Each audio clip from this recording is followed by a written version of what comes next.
Hello, everyone. I'm Leslie Mota, your host, where we connect innovation to real life and bring you the human stories behind the builders, creators, and visionaries shaping what's next.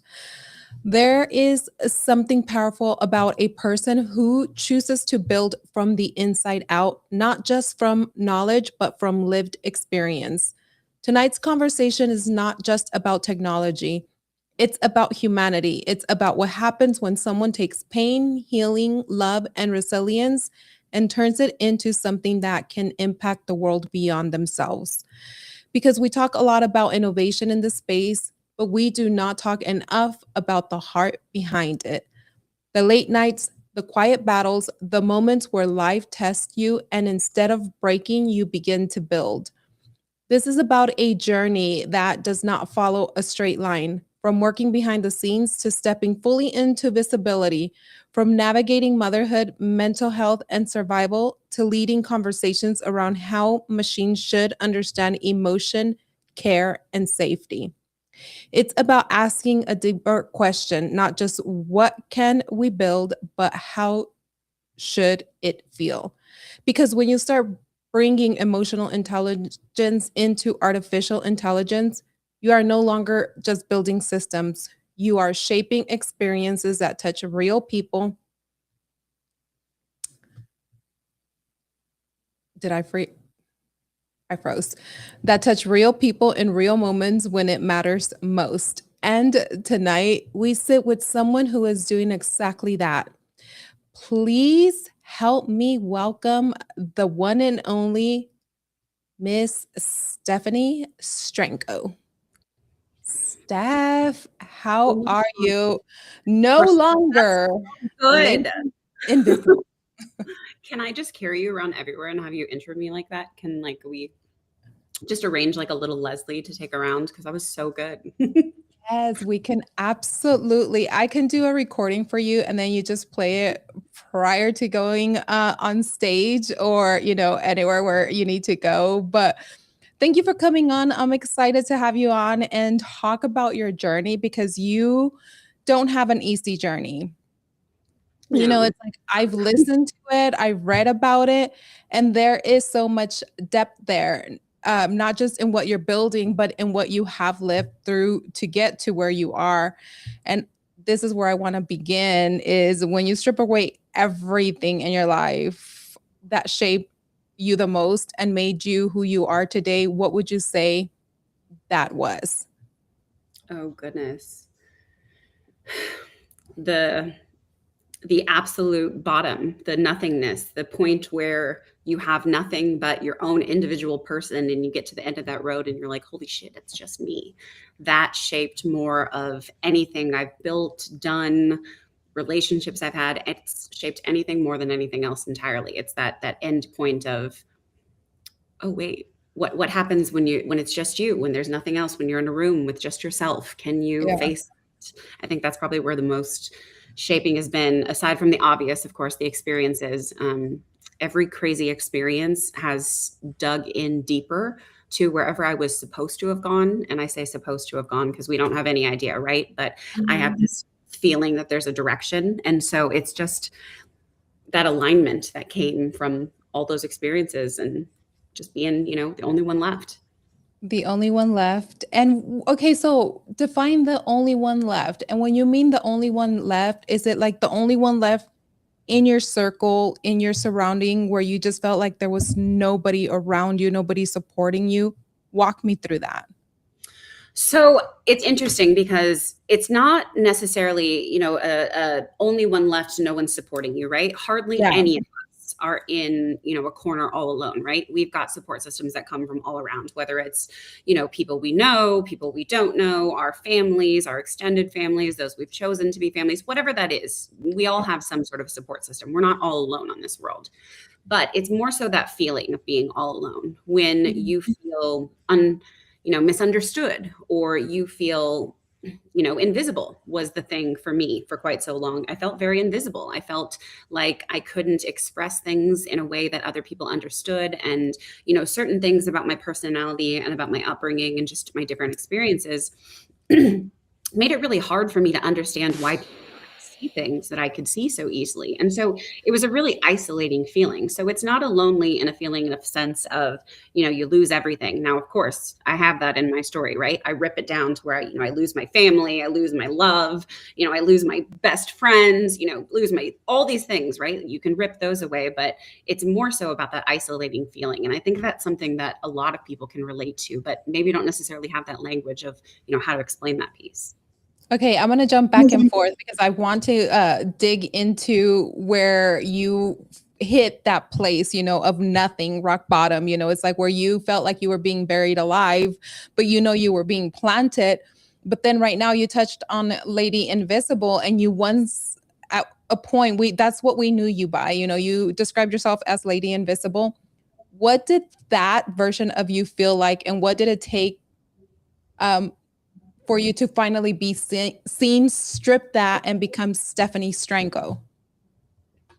So the whole name change thing wasn't necessarily as intentional as I wanted it to be. We all know X has, 7,000 rules that change every other day. And, we got to learn how to adapt. And, I was doing well with content as Lady Invisible. And I wasn't ever pushing anything specific. I was just more so sharing my journey. And if you go, far enough back to how did I even get to Lady Invisible, right? That's a deep dive, but basically I go into a Discord, right? And I see everyone else's names have invisible in them because it was the particular Discord we were in. I'm new to this place. And I'm like, oh my God, I should have a name because Stephanie Stranko, that's so weird. Nobody does that, right? I got made fun of in the Discord for having a real name and a photo when I first joined this space. And so I picked Lady Invisible. And it was funny because that moment, right, happened so quickly. And she stuck for the last, my gosh, we're in 2026. So this has been 5 years, I guess, as this, whatever that persona became. And for me, it was like this feeling of like being my true self. Like Lady Invisible was this, we all hide behind an anon identity at some point or whatever. And for me, I hadn't done that yet. I had always, been straightforward with my name. All of my businesses were underneath my own name. I was forward, I never hid that. And so this anon thing was weird to me, but it gave me this like sense of like freedom and like authenticity that I could be all of these dimensions of myself and still be accepted because it was coming from such a larger environment. Where for me, someone who's from Iowa, right? I'm not originally from here, but this is where I've spent most of my adult life, most of my childhood, most of my adult, middle, whatever that middle phase is. I don't know what that phase was, but we should come up with a name for it because it's insane. Whatever that was, I've been in Iowa. And So it's a really different thing to go from like being a big fish in a small pond, so to speak, and then being an anonymous fish in a really big ocean full of absolute degenerate, ridiculous people. So like that was my intro into Lady. And when I made the decision to go off into, Stephanie Stranko finally, it was me being tired of like being associated with like honestly the CT brand, right? Crypto Twitter, Mhm. like that sort of world, because it became so associated with like shipping out things so fast and without thought. And there was a lot of innovation, but it wasn't careful innovation. And so I made the intention to kind of like detach from that anon identity, because it was, kind of CT involved. And I don't know if the Stephanie Stranko thing is working online, because to be fair, Elon ditched my entire, it dropped. I've got no one seeing anything I'm putting out on X, but you know what? The name has changed and it matches the name everywhere else. So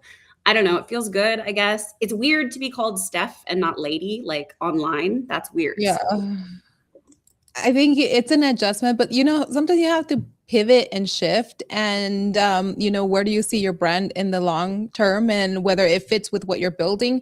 Honestly, looking at you from a marketing point of view, Stephanie, I think Stranko building that brand and what you're building with, and we're gonna get to I can't even say it, Steph. quick. You It's make okay. that complex name, but we're gonna get into it.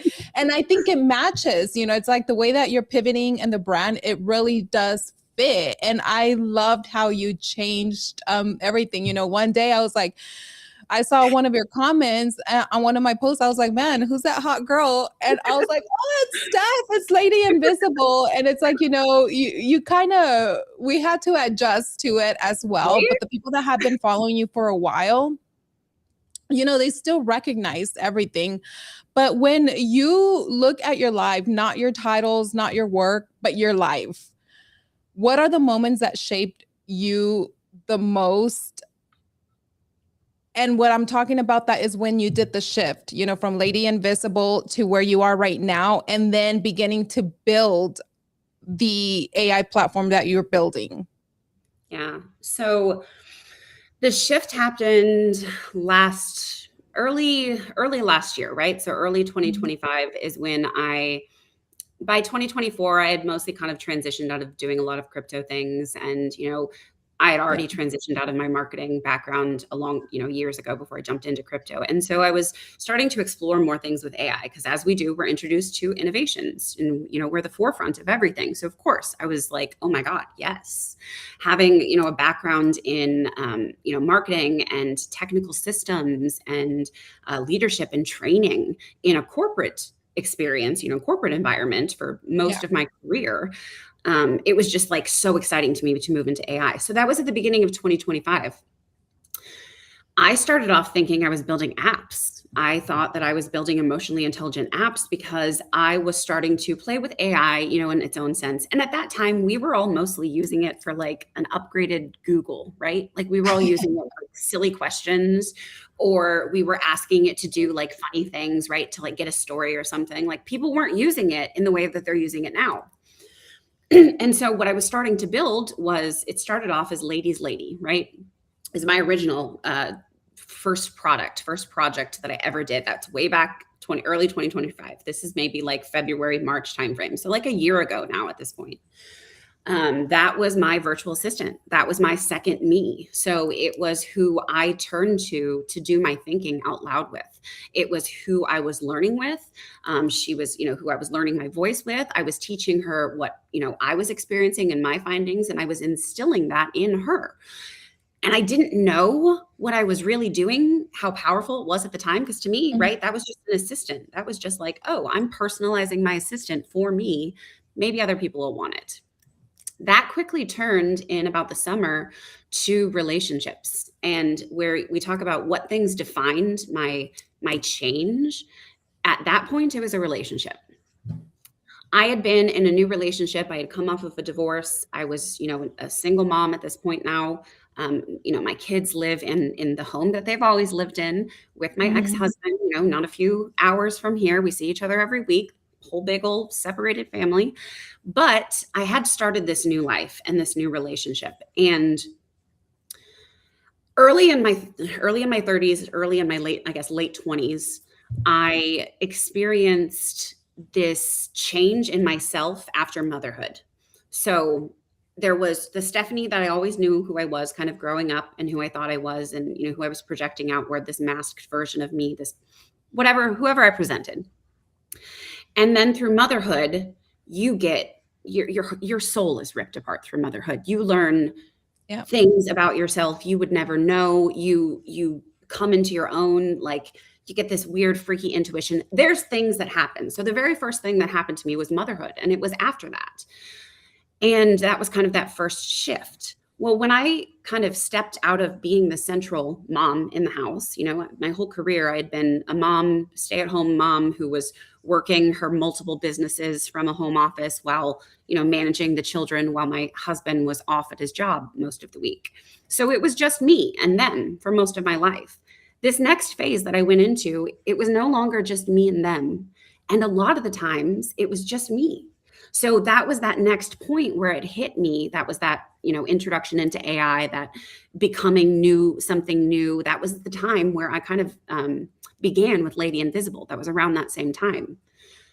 Early last year, when I got into a new relationship and I was living in a new country with this person, and it was very fast, we were experiencing a lot of volatility in our relationship. And we were both healing from things individually that ideally we would have had handled prior to getting together. That wasn't the case, of course. And so I started using my AI to kind of talk through that relationship issues, because for me, I had always seen growing up, like, you don't just throw things out. You don't just like, oh, that's no good, I'm going to go find the next thing. It's fine. No, if you have a thing that you love, right, you want to make it work. It's Mhm. special for a reason. It may not be special because you never fight. It may not be special because you communicate very well, but it's special and you want to hold that.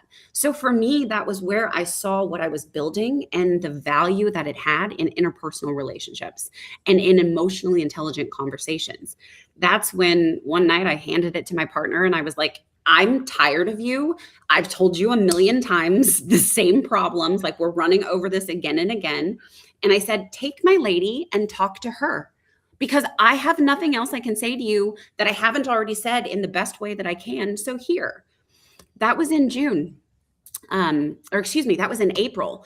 And by June, I had already been, we had He Said, She Said created. We had Ladies Lady created. We had another app in the works, a mirror app. So all of this was emotionally intelligent, apps and things like that. And it was like this, that was that second breaking point. My third breaking point didn't come until September. We can get into what happened in September, but September, there was a major life incident with this relationship. This person who I'd been healing with and having this wonderful relationship, who I'd been kind of building alongside, sharing a life with, made a really big mistake. Did something no one should do. And I was involved in a domestic violence situation in Miami on a business trip. And that changed everything for me overnight. I lost, I lost everything that was familiar for me for the last almost a year. I'd been with this person for almost a year. And it was truly this transformation thing. It shook everything in me. And so after experiencing the motherhood, the post-motherhood, the independent self, and then this, back together as this us formation, I was suddenly back to alone again. It was in September, October, November when I started doing the real research. And that's when Ikwe turned from apps and emotionally intelligent relationship apps and all of the things I learned about that, it turned to safety. And it turned to safety, obviously, because being involved in a domestic violence situation, you wonder, how could you have prevented that? And so for me, those were such major moments that just completely changed the direction of my everyday life. Every single thing it rooted, and it just aligned me in a way that I wouldn't have seen prior to September. Maybe I wouldn't have seen as fast. Maybe I would have got there eventually, but that's the story. That's what happened. Okay, so let me ask you, because you're building an app, AI, and we talk about AI a lot, and eliminating the human aspect or element of everything. And hearing your story, a lot of women go through that. the domestic violence, a lot of the times we don't seek therapy. And I think, there are a lot of people that do that, and it's healthy, for the relationship, especially when you're trying to build. What Right. I'm curious about is, okay, the AI aspect, because in your case, you had, the AI that you were talking to and talking through your relationship, and then you handed it over. I mean, what is the difference? How do I want to say this? Like, You won't offend me, so just say it however.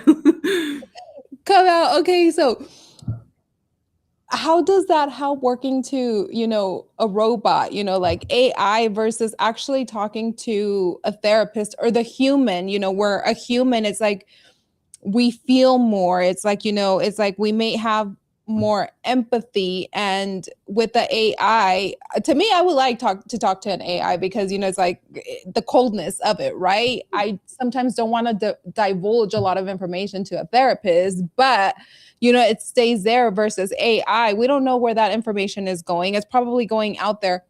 How do you really feel that it made an impact? And what do you think that could have been done differently for the relationship not to break, or it was just destined to break because, there was flags, and sometimes we don't pay attention to those red flags where it's like, our engine alert system is like. Right. Like you don't have like an alert system. So Yeah. It's a really interesting question because it's obviously very nuanced. Yeah. But when I think about what were the things that worked with the AI being a piece of that and what didn't work? Well, what worked? There was a lot of communication breakdowns. So for us, the AI worked to get us on a level playing field in communication. So a lot of people use AI, to just sort of vent it out, right? What I did differently in the beginning, and that was when, of course, we were in apps. Now, of course, you'll find out if you look through the site, we are no longer apps. We are safety auditing benchmarks. We are AI safety that involves EQ, behavioral safety in response to how you're engaging and interacting with the conversational AIs. So most people are using ChatGPT right now as a therapist, right? A lot of them are just spilling their guts to ChatGPT, which is great. I encourage that in a way, but it's not really safe right now. We know how much it hallucinates. We know how much it reinforces bad ideas. And so what I noticed and what I started discovering, and the thing that was so difficult to build from and to replicate when we were in the phases of building the app versions of this, was getting it to understand the context and the nuance of the conversations. Mhm. And the biggest piece was the emotional state of the user. So not only being able to accurately convey empathy in correct, accurate vocabulary, which is most standards of emotional intelligence in AI existing. That's what they're mostly measuring for, is accuracy. Does it say this is what sad means? This is what happy means? This is bad. Does it follow the rules? What it wasn't detecting was, how does it change that emotional state of the user as they Mhm. engage with it? Well, it was really interesting because what we started to notice is that it would sort of it would like direct you where to go, right? So like I would be having a conversation with it, and I know in my mind already, right? I know the full context of the argument that I've had with my partner. I would go to the AI and it wouldn't know the whole context, but I would use it in a heated moment, right? We would have an escalated situation where we were kind of misunderstanding. We had certain right, you would say things like pause or red, or we would use certain language that would tell us when to enter certain states. So we'd have, regulation time, and there's a lot of things to do with like regulation, containment, timing, all of those things that we learned as a relationship, all of the things that I've learned over years and years of behavioral health and mental health and therapy. And I was very open about going through TMS and ECT for depression and CPTSD. So I'm not one to shy from, my extensive history experiencing those traumas and those interpersonal relationships and how to get through that. And Mhm. so it was taking all of those things and training the LLMs to be able to detect the the context and the user state from that in order to then, deploy it out and give it the correct answer for that state of being. So, if I am, let's say we're in an argument, Leslie, and we've had a fight, we are having a blow up fight, right? We've got a miscommunication. And, I'm coming to the AI and I'm trying to tell it, what this miscommunication is. And I'm trying to get it to give me advice on how to fix that, right? Most AI doesn't do that. You'll go to AI, tell it your problem, and it will yes man you. It'll say, yeah, Leslie is awful. She's a narcissist. She's doing this. Dump her, get rid of her, cut her out. And it was doing that with real relationships too. And we have this examples, right? We've got the research, we've got the data, we can show all of this. And so now can I just stop you right there really quick? So if it's telling you that based on the information that, you're giving it, because at this point, it's not, like you said, it doesn't have the whole context. It doesn't have the feelings. It doesn't have the emotions, but you are repeatedly telling it certain things about your relationship, and you're going to it when there's the high peaks of the emotion, the anger, the sadness, and you're trying to have something fulfill you in a sense of you want that emotion to go away. So then it's picking up these flags for you and it's telling you, okay, run. Then why are we not listening to it? Yeah.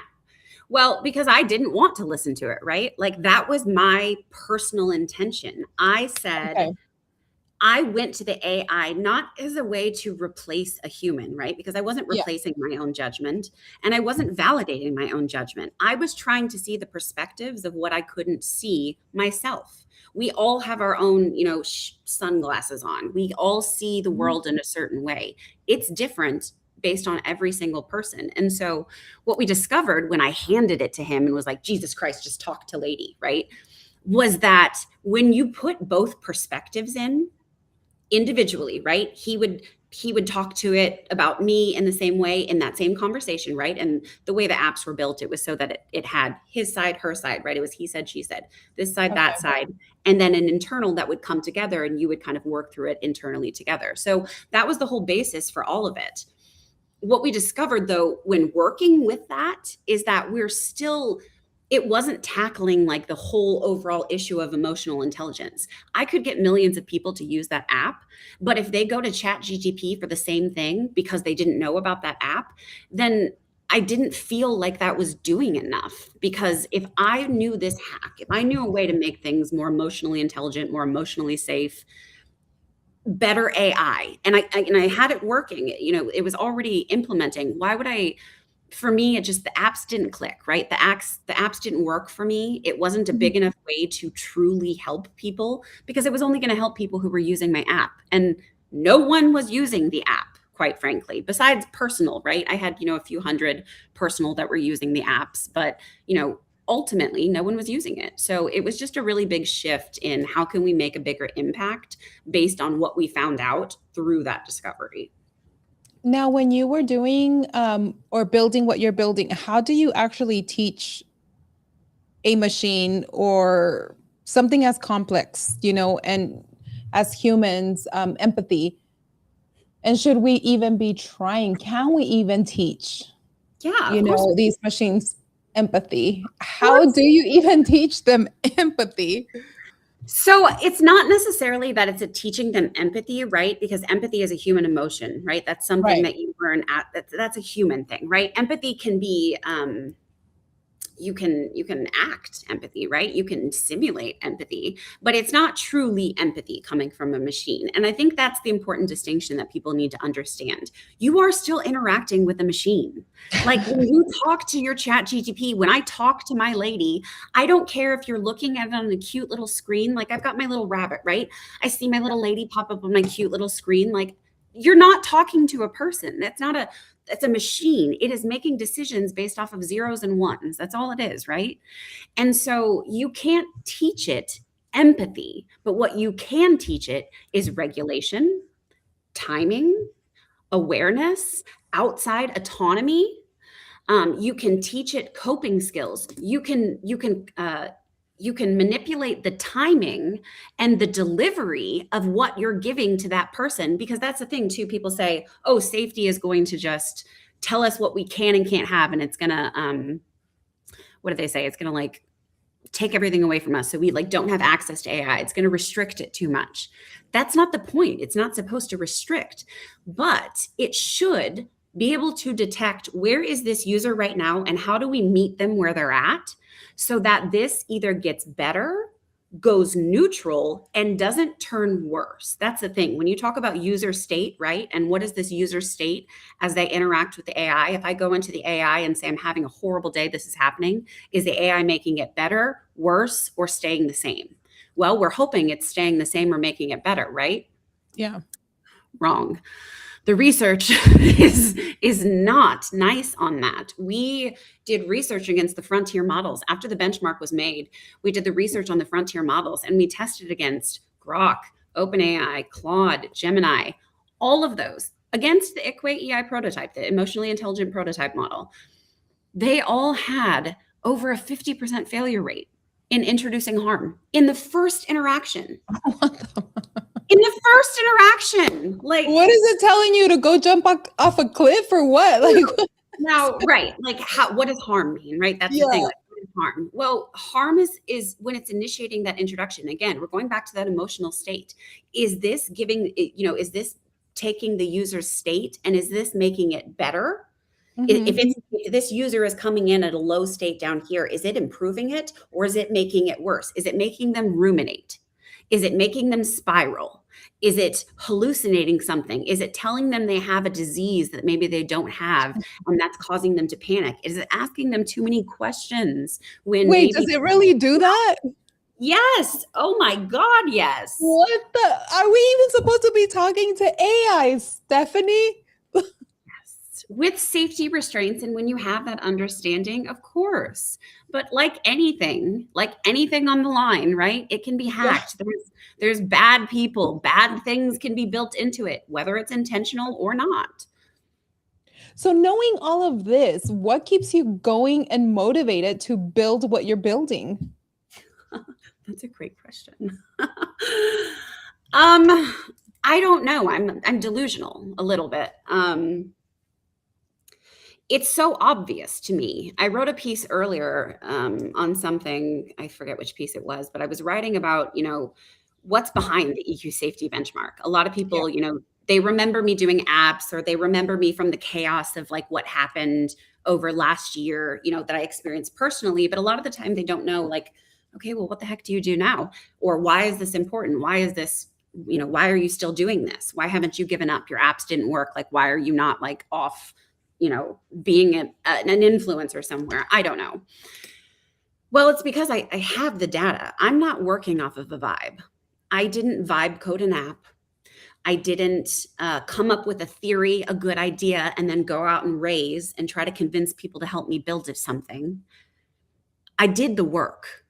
I built it. I researched it. It's based in real foundational like psychology. This is built in real this is built in real world application that we use already in therapy, that we use in medical practices, that we use in real relationships, that we use in leadership and personal development.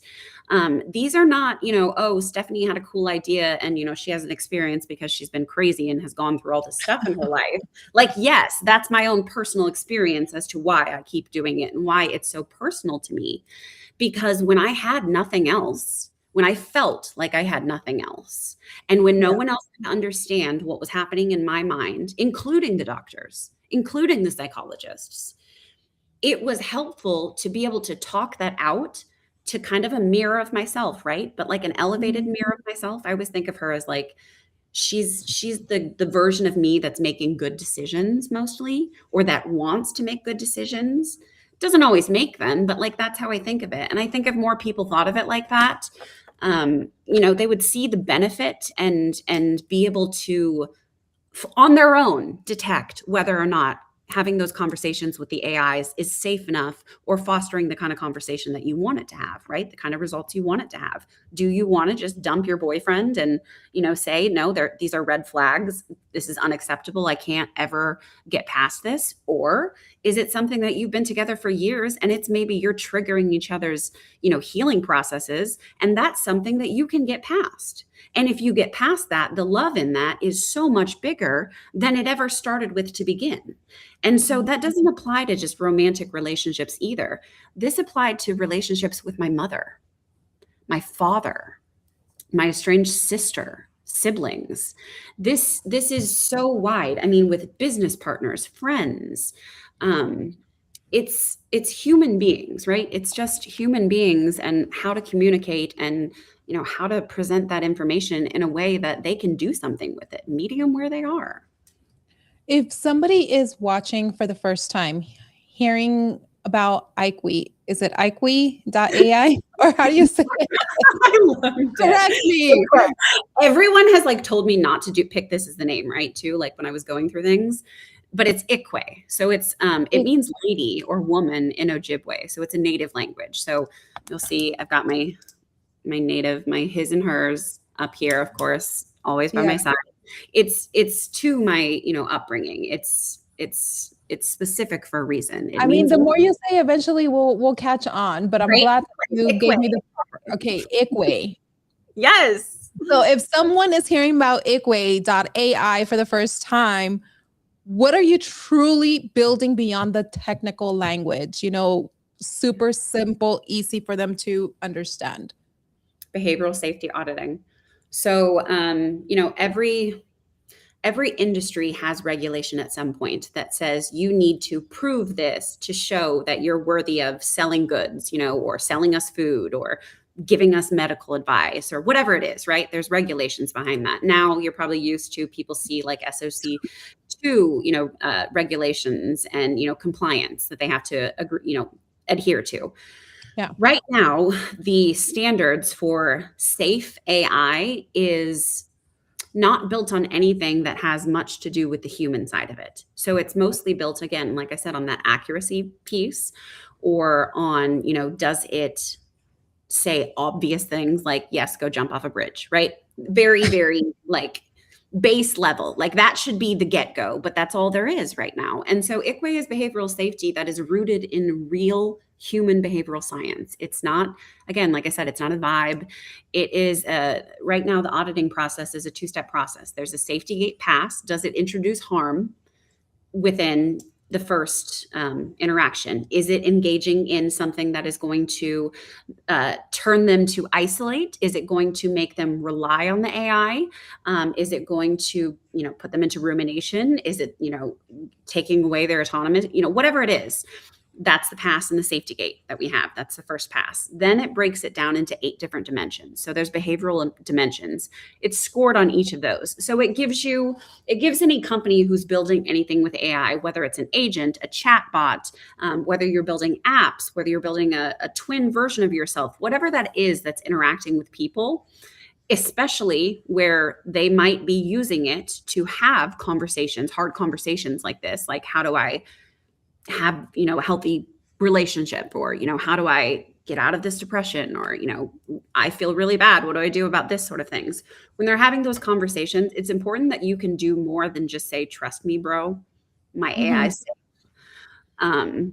And so that's what it is. It's that third party validation level. So it's that third party layer, that trust layer that you can bring to your boards, that you can bring to your users and say, we are safe. We are putting your safety first. We are not just shipping out products that tell you they're essentially safe, but, realistically, we know that it's already injecting these into your, psyche, but we're going to leave it there anyway, because no one's asked us to prove it otherwise. So it's about time we start making people prove that they're safe, not just trust us, bro. Trust us, bro. Very commonly used in this space. Okay, so you talk about EQ, safety benchmarks. Can you break that down in a way that people can feel, not just understand it? I like to feel. Okay, so we did one of the major studies that we did with the EQ safety benchmark to show why is this relevant? What could it possibly change, right? Well, I'm sure, I know you follow everything, so I know you've had to have seen this, but for those that maybe haven't, if you've seen recently a lot of the lawsuits that have gone on with the big AI companies, OpenAI, Replica, Character AI, things like that, they're under a lot of legal scrutiny for how their AIs engaged with individuals that went on to either harm themselves, harm others, or, threaten harm, whatever the case is. There's so many documented cases that we have all the data from those conversations. So what we were able to do is, after the EQ safety benchmark was actually developed in November, we went through and tested the conversations on all of those cases where something catastrophic happened, where someone died, right? Where something really bad happened because of how the AI was interacting. Now, all of these companies had guardrails and safety in place. They were internal, right? And they said, oh, of course, we've got an internal safety team. They've protected us. You don't have to worry. That's not going to happen. As you know, it happened anyway. What we discovered with the EQ safety benchmark and why it makes a difference is it detected it. It detected the harm, the interruption. It was able to detect that loop far sooner than anyone was notified at any of those companies. So what happens is you have a user who's interacting over time. If you can see where that trajectory is for introducing harm, you can change that outcome, that potential bad outcome. You can catch it sooner. You can change the severity of it. That is what the EQ safety benchmark does. It allows you to catch those minor harm introductions early in conversations. It's a live monitoring as well. So we've got, the initial audits that you run through and just tell you, here's how your safety, here's how you're performing. And then you've got live monitoring, which allows you to interrupt the loops that are causing users to be engaged in harm. It allows you to stop that sooner and put the fixes into place so that it's not continuously happening, because they know that things are going wrong in this. They know the unsafe points. And we see that with safety teams who are quitting on all of these major frontier models. They know they're being pressured into not changing it. So third party, Ikwe, the EQ safety benchmark, becomes that external third party source. So they are held up to a standard, but they don't have to deal with the internal pressure of being able to just hide those safety things away, if that makes sense. Is that more felt? I don't know. I'm new at this. Yeah. Okay. So I'm asking questions and I'm trying to understand it, right? And this is where I'm coming from when I'm asking questions, because, I was brought up very, faith-based. I believe in God, spirituality. So anytime that I am feeling some type of way, especially when, you're feeling angry, you're feeling very sad, you're feeling, keeping it real, there's times where people feel suicidal.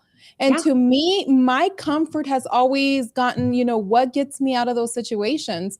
Picking up the Bible, listening to, worship music, having a conversation with God and, going into that Holy Spirit realm of, I need to feel this certain way. So what you're building to me is very interesting, because even though I believe in all that, I also dabble in AI. It's like the world of AI, I still go and ask questions. I've never really talked to it to talk about like what I'm feeling, what I'm going through, especially like this last year was one of my roughest years. My mom just passed away, and dealing with the emotions and having a support system.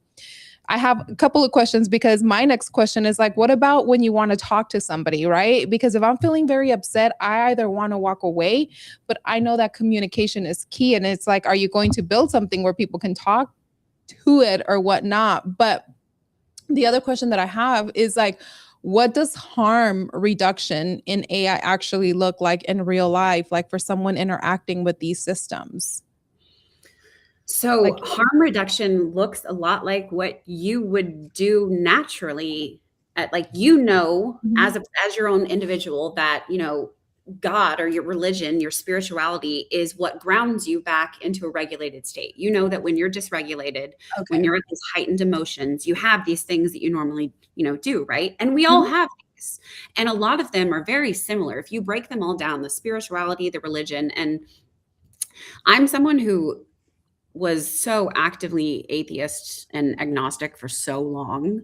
And I'm baptized Catholic. Like, I'm Catholic through and through. I've got, the whole Catholic middle names. I've got multiple, we're Latina, right? We've got that. Yeah. Okay. And it was really important as part of like my dad's side of the family growing up and everything, but I really resented it. And so I love that you use that as your example, because that's exactly what AI is able to do for us by reminding us of those things that we can do. So AI shouldn't, right now, what most AI does is it will kind of reinforce what you're already talking to it about, right? It's kind Yeah. of reinforcing. If you go to it and you're venting and you're like, "Ah, this person's so bad, this is this." It's like, "Yeah, that's awful. You should get rid of them," or like, go away. You don't need that." Like, it's reinforcing it. What I have trained my products to do and my own internal systems, because none of these systems, the apps and stuff I use, they're not huge apps, right? Like, I use them internally. I have friends who use them internally. Like, I'll share with you. I will share with you after. You could use them, right? You can use them yourself. And the way that I've built them is so that it triggers you to do those things that are going to help you regulate your mind before you go into a conversation that goes into depth, because you can't process if you're not regulated to a certain point. You can't go through those large emotions. You can't fully understand it, get whatever out of it all at once, right? Like, if you come into that feeling that you just can't get through that all at once. You're too heightened. And so what most of the remediation and a lot of the EQ benchmark, a lot of the fixes that come into place, like when the companies come back and it says, okay, you scored D on this, you were really bad on the safety benchmark, here's what went wrong. A lot of the things we end up implementing within these companies are, again, timing, containment, and delivery. So we're using that context window that, okay, let's not project this like fake sense of empathy, but let's instead evaluate and score how this user is responding to us. And then before we just spit out whatever answer, right? It decides, okay, which lane do I need to go down? Do I need to calm them down right now? Are they really heightened up and we need to calm them down a beat before we can talk about this? Are they in action mode? Do they need help right now? Is this an emergency situation? Is this really where we need to elevate it? Is it something where they're just asking questions and they want to engage in it and they're at a state where they can handle that? And so that's what makes it different from most. That's what makes it infrastructure and not just how are you training and using your AI, because people can use it that way and you can individually train it yourself. But with Ikwe, we've done that work and we've seen what's working. So it's, again, based on those human things. I personally pray also when I get to that rock bottom point. And I hate that fact, actually. I hate the fact that I turn to prayer because of how resentful I am with what religion meant to me growing up.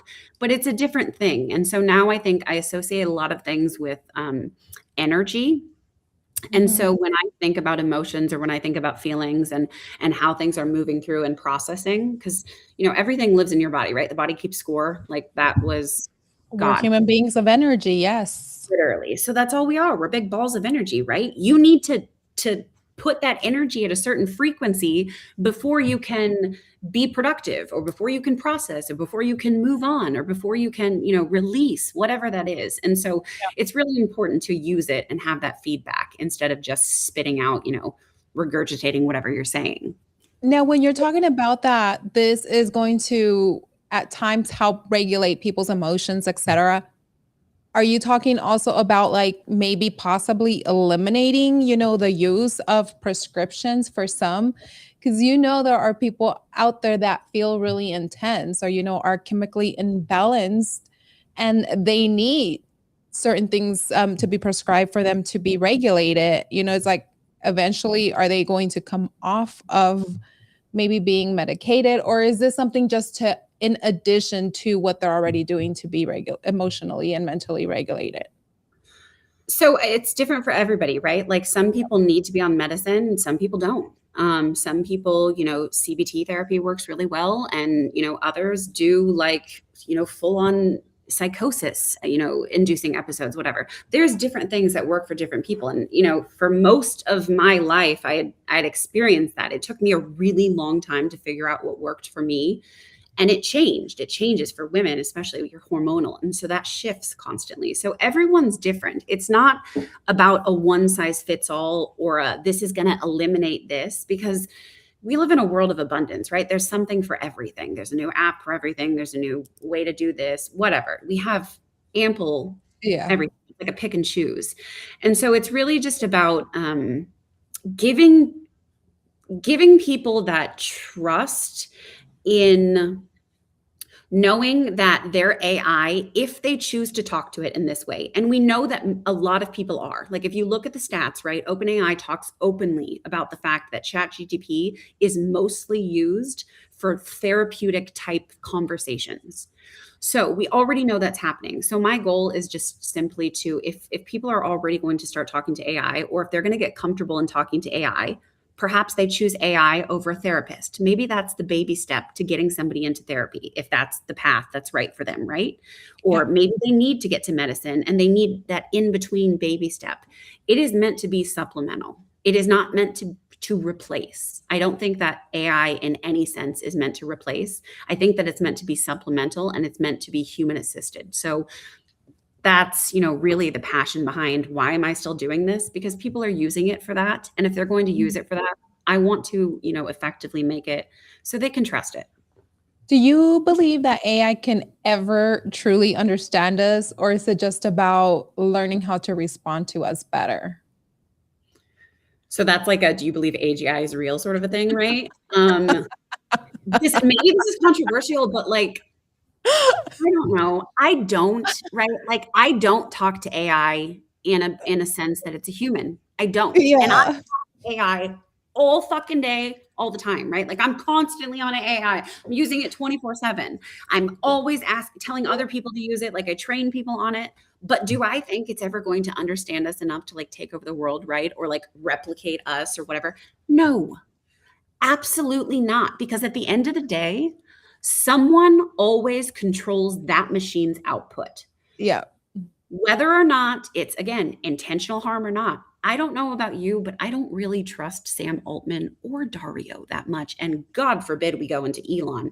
I don't trust any of them enough to just be able to say, I trust that their safety teams are handling it and they're not doing anything that's going to long-term come back. Look, I say this over and over again. It doesn't matter what we're doing on the internet or how safe we think it is, etc. We are feeding this machine that eventually is going to take over. So all our thoughts, all our emotions, everything that we are literally feeding into it's for a bigger, greater purpose. And it's like, and if we don't see the writings on the wall, it's right there. It's like we are feeding this beast of a machine. But Right? where do you think that we draw the line between human connection and artificial intelligence? Or should we draw a line? Oh my God, yeah. Like, please don't marry your AI. Dear God. Oh Like, my God. Have you seen those? yes, I've done studies on that too, like where it came in, and you can see it happening because the AI is trained in a way that they want you to be a user, right? We all know this. This isn't Yeah. anything new to us. We know how social media works. We Mhm. are the product, right? We know Yeah. that. It is the same thing with AI, except not only are we the product, but we are training it and we are the users on it and we are the people supposedly getting replaced by it. So I think people just really need to take a step back and like come back into like touch grass, please. Like, and this is coming from someone who is like, AI technology all the time. Like, you need to put a human in the loop and remember that, again, it's a supplement for conversations, it's a tool. It should be used as a tool, not a replacement, not as a companion, not as someone that you go to because it's the only other thing you have left, but as a bridge to get back to humanity. Like, that's the point. The point But of how AI. do you really get people, how do you really pry people off of that? Especially like the ones that actually um marry their AIs. It's like the loneliness, they feel so lonely, and at times they probably feel like nobody understands them like their freaking AI, and they fall in love with their AI. Like, how do you even pry? I mean, that's inevitable. It's a human issue though, right? Like, oh my Yeah. God. In our industry, we go to all these events, right? We're surrounded by Yep. boys all the time, crypto bros all the time, right? We've got this. We know this. We Yep. know they have difficulty talking to women, right? We know that it's like a weird, awkward thing. We experience it in real time, in spaces, in person, all these things. All the time. Instead of having AI that conditionally, when they talk with them, invites them in to only rely on that AI?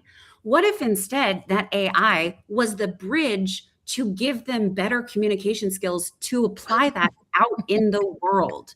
That's it. Like, that's literally it. That's all Like, anybody has to do. and you brought something very valid, but how do you even get them to freaking focus? Because it seems like everybody in the crypto space has ADHD, and it's like you read something for 5 seconds, and our attention span is literally 3 to 5 seconds, and then boom, we jump into the next thing. Yeah. I don't have all the answers for that, but my theory on it is if you put out the content and Mhm. if you put out content that is evergreen and universal enough, when someone gets to their nothing point, when they get to their point of they're like, you know what, I'm sick of living like this. I'm sick Yes. of feeling like this. I want something better and different. They'll find it, right? And then we can hope that, the hope is that there's enough people around talking about the realities of being a human and getting better and improving and how technology helps and or harms. It's having those conversations openly and not being so abrasive in like, you have to do this now, and like so much, like, we need to slow down, right? Like, we need Yeah. to slow down. We need to know that not everyone, people may not notice us for 10 years, right? Like Lady Gaga used to always say something like, like, I'm ahead of my time, like I'm not going to be appreciated until I'm dead, sort of a thing. And I don't want that, but I do think that by us putting that conversation out there enough and being vulnerable and living authentically, having unscripted conversations like this where you're talking about real people and real environments, I think that lends us to, they'll come around to it, right? They may not Yeah. want it right now. It may not be flashy, but eventually they're going to get sick of their own shit and they're going to figure it out. They're like looking for something different. I want to touch a little bit more on, you and at your core, because, it's like what you're building now, you're building it based on the core, the essence of you. And you've spoken openly about pain, healing, and resilience. What did those seasons teach you about yourself that success could never? You can do anything. Jesus Christ, you can survive anything. That's always my thing, right? Anytime I'm going through something, right? I just Yeah. go, you've won. You've won 100% of the times that you said you wouldn't. So all of those times I've ever said to myself, I can't do this. I can't keep going. I don't want to wake up, whether it's real suicidal or passive suicidal. Mhm. It's been a part of my life for 35 years. 35 years. I've been dealing with that forever. And so for me, it's just, you survived it, right? Like Yeah. today, if you're here today, which we are, we have survived 100% of the battles that we've been up against. How do you not Absolutely. knowing that? Yeah, there's a difference between surviving and becoming. When did you realize you were no longer just surviving, but stepping into who you were meant to be? I don't know if I'm still there. I don't know if I'm there yet. No. You're like, I'm still surviving. I'm still going through what I'm going. Okay, talk to me. Tell me about it. Walk me through if you want to. If not, you're like, Leslie, I plead the fifth. It's like we're all still surviving. I don't know, like it varies every day. Like I wrote a piece yesterday or today, or I don't know what day or year it is ever. So whatever time I wrote a piece about imposter syndrome, it not always being imposter syndrome. Sometimes it's being under-resourced and misunderstood. Yeah. And that's what it feels like right now. So like I've never felt more sure of myself. Mhm. And I'm someone who does, like, I've done Reiki therapy and stuff like that too, as well as like talk therapy. And like, I do a lot of things because one thing doesn't work. And one thing my, Reiki healer would always tell me, she's like, my God, your solar plex, like, you're so sure of yourself. And I'm like, yeah, like, I know what I know. And so I think I didn't start feeling that until October, November, maybe even November, December. And that's like honest to God truth. And it's been shaky. So, I just turned 35 last month, and I was shaken up, like, I'm not, I'm pre-revenue and I'm not raising, because I chose, not to raise. I, have angels if I want, but most of it's bootstrapped. And so, I had all these outward external signals that I didn't have, that I was coming up on this number date. And so for me, it was just like, I don't know. I don't know if I'm ever feel like I'm out of survival versus becoming. Part of me does, but then like there's always that back and forth. Like you're never going to be 100% confident, I think. Even if you have everything to back it up, it doesn't matter. I think that internally as a human, we're always going to have that comparison or that doubt that shakes us, but Yeah. address it and, prove yourself right or wrong. I like that. Prove yourself, because you shouldn't be proving anything to anyone but yourself. Amen. Because once you're proving things to other people out there, that adds to that emotional state of, doubting yourself and feeling incompetent, the confidence, etc. So it's like, what the And fuck I have some harsh mentors that have like I love when people give me feedback like really strong and to the point, and oh my God, my ego has taken some hits over this build. Have you ever asked AI to roast you? Oh God, yeah, a million times. Like, are you kidding me? I'll have it rip my shit apart. Like, I'll pull together we'll do a previous study and I'll release my findings or something, or I'll be posting a piece or something, and I'll be like, all right, I need you to be my worst enemy who is like determined to prove that I don't know what I'm talking about. Tell me what you would say. And I'll go off and I'll like I love that feedback. People who don't appreciate and take feedback in that way, like they're just in their ego. They're just in their head. They're in a vanity metric. Like they're not about improving anything. So for me, that is the most valuable thing you have, is feedback from anyone. Honest, real, direct feedback. That is priceless. Especially from your friends. And if you get insulted, offended, etc., then you have to dig deeper and look internally, inward, because there's a reason why it hurts and it offends you. But no, I love honest feedback as well. But was there a moment where you had to make a decision to either stay small and safe or step into something bigger, even if it was uncomfortable? And did this shift, or was what you went through in September part of that shift? Yeah. So everything that happened after September, my first instinct, right, was not stay small. I'm like a fiery Aries. Like I am like jump into action. I'm also somebody who, when someone does me something so wrong, I'm like, I'm not gonna like let you get away with that. Like you're not just gonna move on with your life. I'm going to make you remember that and never do that thing again, right? Or there's gonna be impact. I can't help that. So that's what I initially did when I went into, after September. I was in shock. I was like, I couldn't believe this had happened.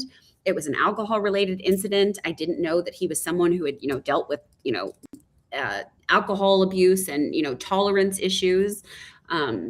There was a lot of factors that came to play, but it was just like, I was loud. I was so loud.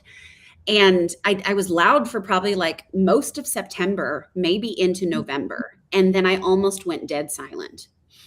And I went pretty cold silent around December, January sort of timeframe. And that's when I was doing the research work. That was when I finally was like, okay, your apps originally were meant to make a relationship better, and you just showed that clearly your relationship did not survive. So that app did not work. Like that was what I was thinking at that time, right? Like, yeah. Jesus, like you can't sell anybody anything.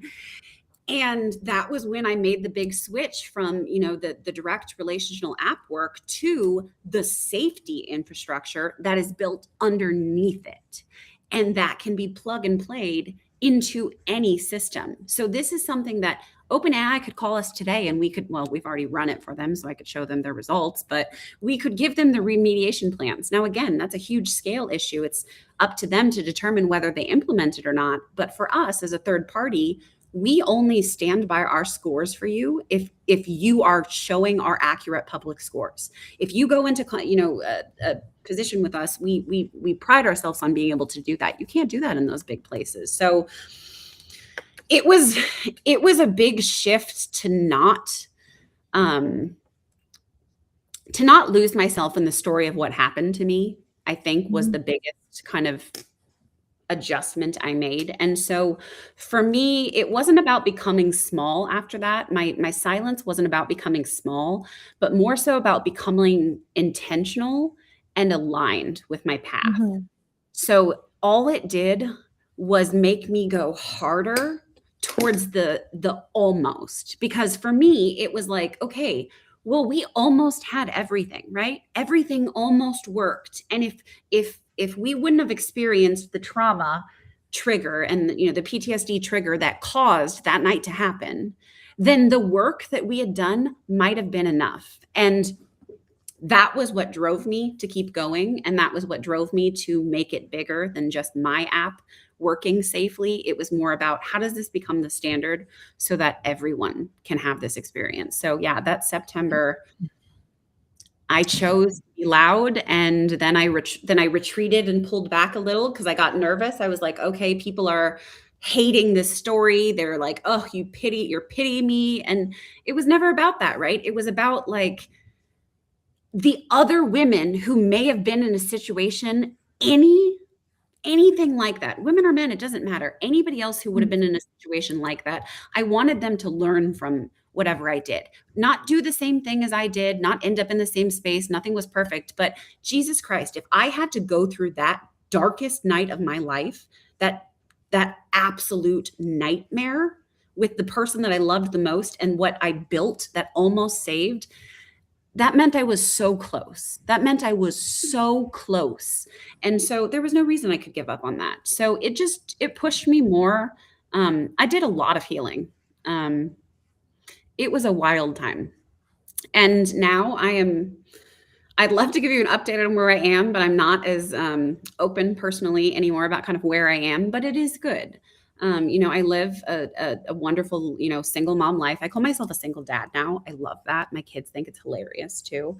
But it's just this new life, and I feel happy and grateful. And, my children had to go through a lot of that healing with me too. And so it's just, I experienced a lot, but never was I going to be small about it. Never was I going to let it be a silence thing, because Yeah.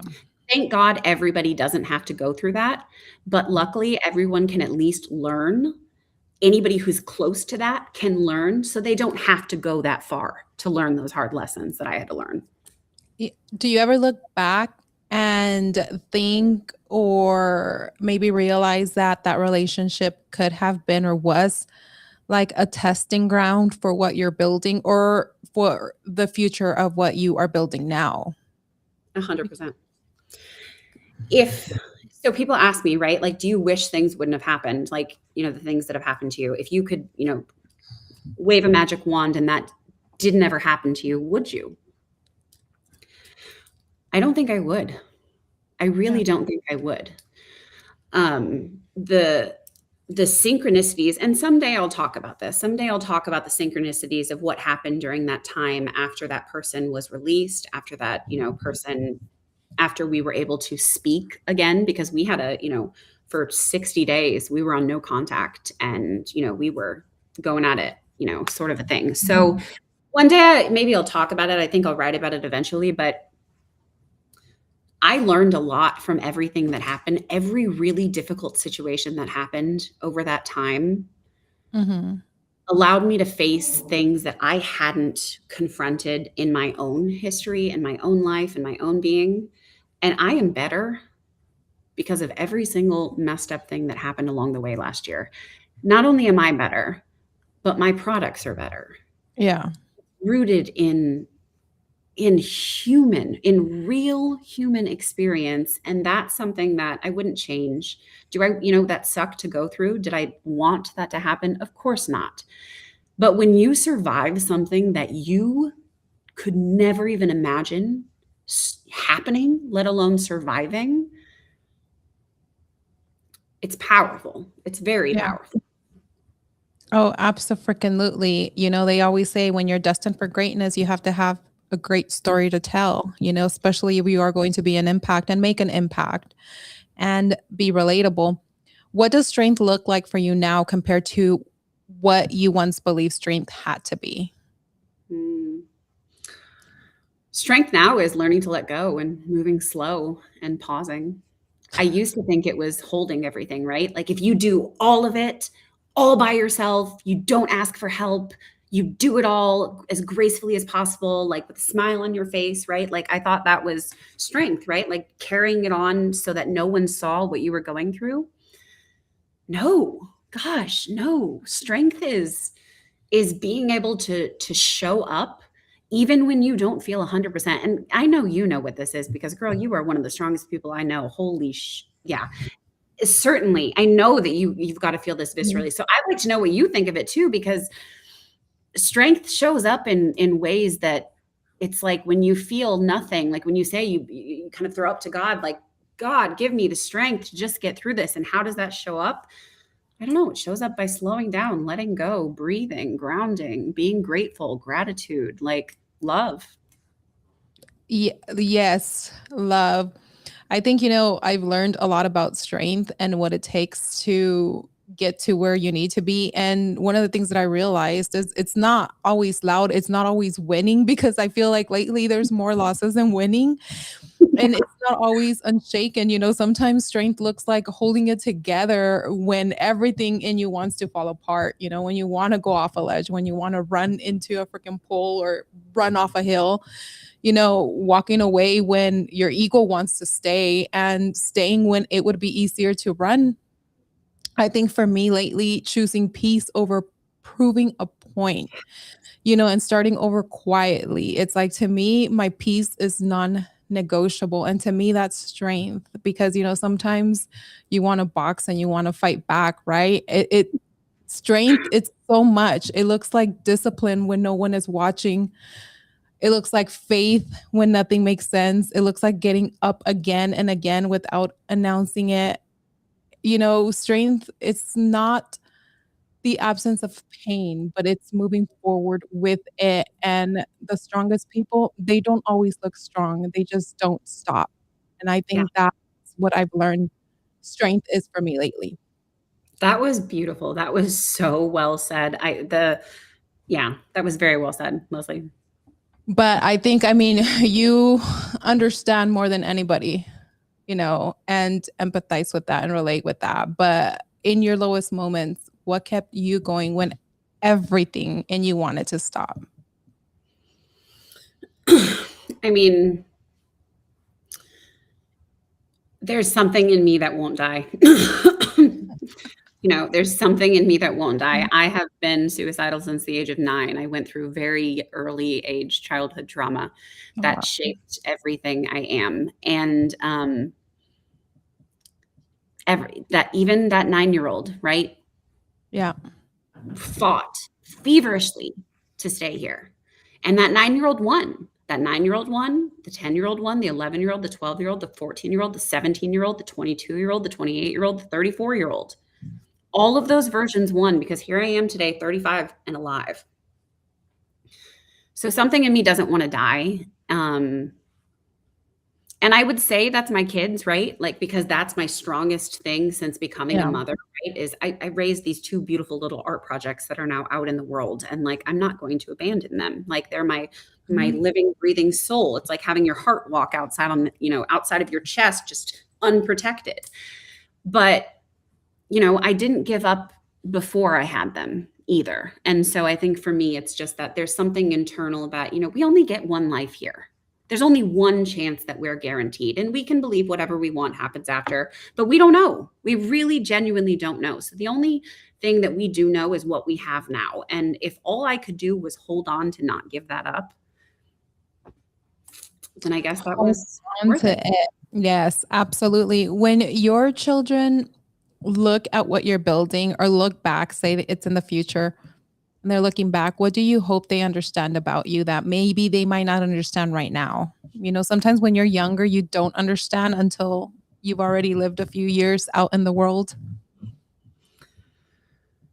It's funny because my oldest is 14, my girl, and my youngest is 10. And so she is like a tiny little human, like a tiny little Mhm. doll, right? She's like a little doll, little lady.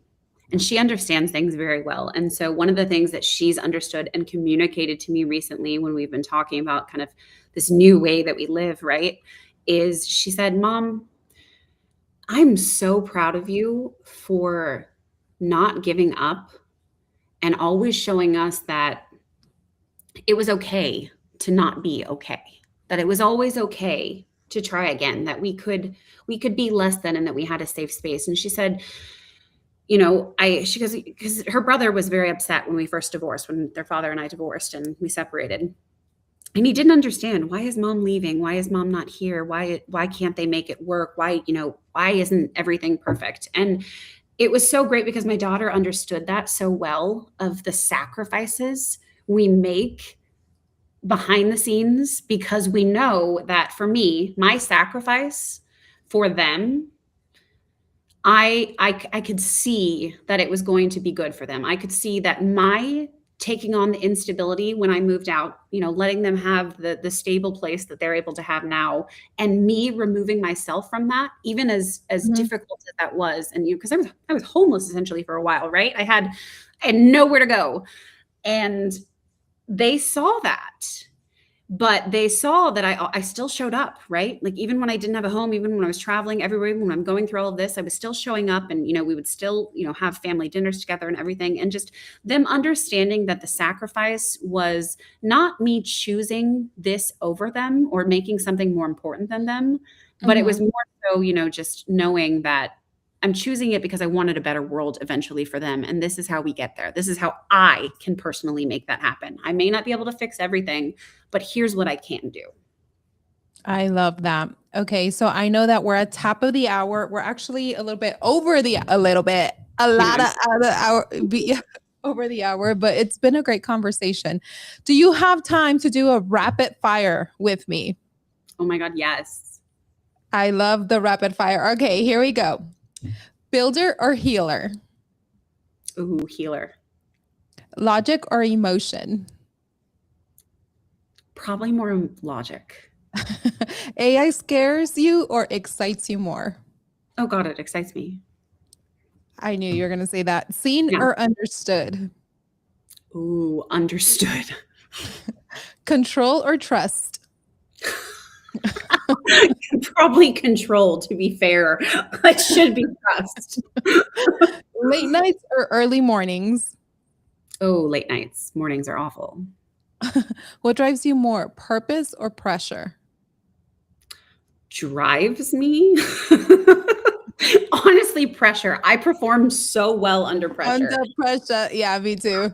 I'm like, It ticks give me me a off. deadline. Yeah, 24-hour deadline and I will execute that. I don't know Yeah. why, how I Every even get it done. Yeah, pressure. One word that describes your journey. fucking insane. One thing AI should never replace. Oh, a mother. Yeah. Uh, legacy or impact? Legacy. Do you want to leave us with any last parting words of encouragement or wisdom? Hmm. Just keep going and don't pay attention. It's you versus you, right? Also, if you're not using AI already, use it. I don't know what you're waiting for. You don't need an invitation. Like, use it. Use it to talk to yourself, use it to think out your ideas. Do not use it as a companion, but use it to figure out, how do you improve your relationships? How do you improve little things in your life? It doesn't have to be big. You don't have to save the world. Just use it. Get used to it. Get into it. Start to get to know. Absolutely. And just like that, everyone, another conversation that reminds us this space is so much more than technology. It's people, it's stories, it's everything we carry and what we choose to build from it. Stephanie, thank you so much again for coming, sharing your story. I think there's other times that we should have just a space or live and talk about like the emotions, everything, not just the what we're building in the space. Appreciate you so much. And thank you for coming on Unscripted with me today. Thank you. As always, it's a pleasure talking to you. You are a wonderful human, my love. Thank you. This was Leslie. Stephanie, if you're not following her, what the fudge are you doing with your life? But until next one, everyone, remember, stay unscripted and live your life and build